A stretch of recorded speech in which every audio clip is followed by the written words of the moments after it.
itu mengambil alih kepelatihan timnas senior berhubungan dengan Coach Luis Milla ya berarti. Ya, apakah ada nggak sih sekarang pendekatan pelatihan yang masih menggunakan pendekatan pelatihan ala Luis Milla, atau mungkin sekarang coach punya pendekatan pelatihan gaya sendiri, atau malah mungkin menggunakan gaya kepelatihan Eropa karena kan pernah juga dikirim ya saya alhamdulillah banyak meniru yang baik dari Coach Luis ya, karena beliau yang saya kenal adalah pelatih yang baik ya, komunikasi terhadap pemain, secara individu, secara grup, per posisi, kemudian tim, dia komunikasi bagus. Saya pikir itu yang harus kita tanamkan gitu. Saya selalu melakukan itu dengan pemain-pemain sekarang di timnas U16, apalagi sekarang saya melatih tim usia muda, dan kita harus mengedukasi yang baik terus, memberikan input yang baik terus, supaya mereka menjadi otomatisasi, menjadi mindset mereka untuk ke depan, untuk modal mereka menjalankan karir mereka sebagai pemain bola. Apalagi mereka sekarang usia 16. Kalau diurut waktunya masih ada 20 tahun lagi kalau memang mereka benar-benar bisa konsisten. Saya pikir jadi pondasinya ini harus baik dulu, harus benar, harus kuat dulu. Kalau mereka nggak kuat, nanti umur 19, umur 20 ngetop sedikit, mentalnya mereka nggak bagus, attitude mereka nggak bagus, hilang. Oleh sebab itu kita pengen membina yang bagus nih, yang baik ya, semampu saya dengan tim pelatih yang ada di timnas U16. Ada Coach Firmansyah, Coach Indrianto, Coach Markus, lalu ada Coach Gilang juga pelatih fisik. Ya saya bersyukur juga asisten tim pelatih kita juga mantan pemain nasional. Jadi mereka per posisi masing-masing lagi kan, ada striker, ada gelandang saya, ada pemain belakang Coach Firman, ada kiper juga Coach Markus Orison. Jadi ya mereka bisa bercerita sih bagaimana kesulitan waktu di timnas. Ya mungkin zamannya udah berbeda, tapi paling tidak mereka bisa menyentuh hal-hal yang positif dari setiap pelatih gitu. Dan jadi saya selalu berusaha bagaimana apa yang sudah dilakukan Coach Luis, terutama latihan selalu dengan bola, dengan game, dengan situasi game. Jadi mereka pemain terbiasa dengan situasi game, bisa mengambil suatu keputusan sepersekian detik, kemudian fisik, taktik, skill semuanya dapat di situ gitu. Jadi kita combine terus setiap latihan selalu dengan bola. Kemudian pendekatan yang personal itu saya malah lebih nambah lagi. Kalau Coach Luis dulu hampir tiap hari manggil pemain-pemain, Evan Dimas, Adil, si Hansamu, sering berapa kali panggil khusus. Saya juga berusaha manggil pemain, dan bahkan saya timnas U16 ini kita datang ke rumahnya gitu. Sampai datang ke rumah ya, Coach? Ya, datang ke rumah pemain tanpa sepengetahuan pemain gitu, tanpa koordinasi, tanpa ini, cuma kita tiba-tiba langsung telepon orang tuanya, karena kita punya kontak orang tua masing-masing ya.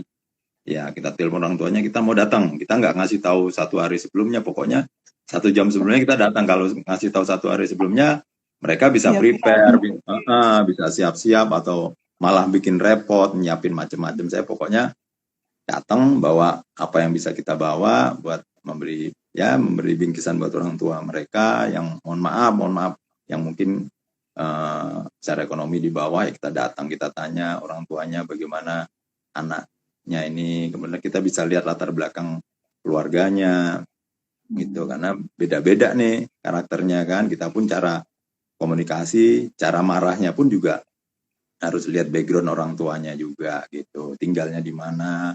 Kemudian kan kita buat aturan juga, kita juga alhamdulillah mohon maaf, kita juga kan ibadah selalu 5 waktu.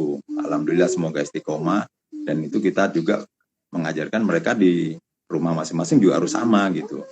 Yang Islam sholatnya harus 5 waktu ke masjid, kemudian yang non muslim juga setiap minggu kan kita kasih fasilitas untuk ibadah ke gereja. Kita ada mobil operasional khusus hari Minggu antar pemain-pemain yang Nasrani, kemudian antar juga yang jam 10 untuk ke pura, ke adek, ada made yang dari Bali.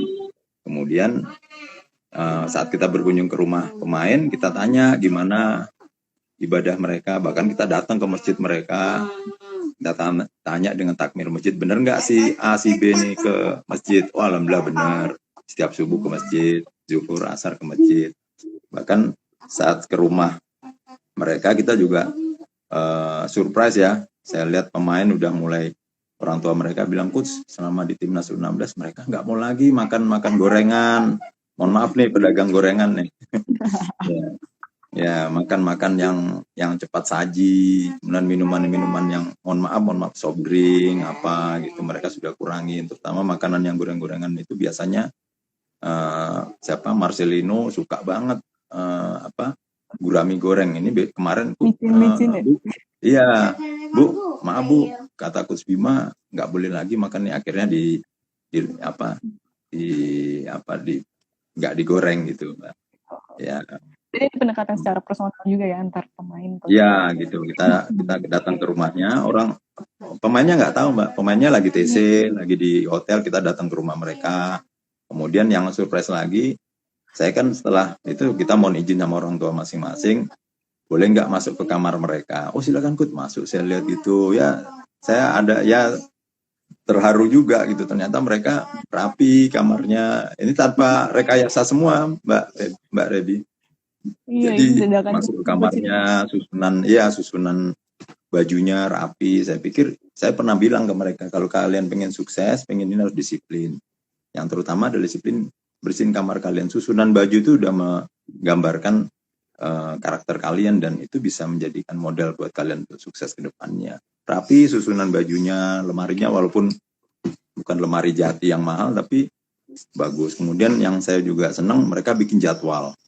Bangun jam 3:30, jogging, sholat subuh jam 4.30, sekolah, sholat zuhur, sholat asar, latihan, jam 9 tidur. Jadi mereka bikin jadwal. Ya. Setelah kita ketemu dengan orang tua mereka, kita panggil, begitu di hotel kita panggil pemain. Pemain nggak tahu tuh, kita panggil, kita ajak ngobrol, gimana orang kamu, dia cerita. Langsung kamu bilangnya nggak ngomong sama orang tua kamu, kalau kamu sukses, orang tua kamu gak boleh jualan lagi. Langsung nangis dia. Aku nangis gitu. Kita ajak ngobrol gitu. Nanti terakhir kita angkat, kita sanjung dia, kita beri motivasi itu. Habis dari sedih, lalu kita ajar, kita kasih ini, lalu kita angkat, kita ini. Nanti mereka selesai itu berpelukan, nangis. Itu besok latihan, Mbak Rebi, lapangan itu. Banget ya? Seneng banget, itu tiang gawang ditabrak. Pendekatan personal itu sangat berpengaruh, apalagi mungkin usia muda ya. Ya, karena ini kan usia muda. Kalau senior kemarin ya paling pendekatannya ya beda gitu caranya gitu. Lebih intens yang U16 ini. Bahkan kita juga buat aturan penggunaan handphone juga harus kita batasi. Sehari itu kita kasih waktu 4 jam. Setelah latihan pagi itu 1 jam. Sore habis sholat asar kita berjamaah kita kasih 1 jam. Nanti habis makan malam kasih 2 jam. Setelah itu kumpul HP. Apalagi mau pertandingan nggak ada pegang HP. Kemudian nggak ada lagi di ruang ganti HP. Jadi pokoknya semua harus fokus gitu. Saya juga selalu menyampaikan mereka, kita boleh mengikuti kemajuan zaman ini ya, kita harus juga bijak menggunakan media sosial gitu, karena saya juga nggak mau mereka juga menjadi star syndrome gitu ya. Kita salah satu contoh, ada satu pemain dulu waktu saya panggil seleksi followersnya masih 1.000 ya, sekarang udah 250.000 ya kan? Udah jadi selebgram ya. Ya betul Mbak.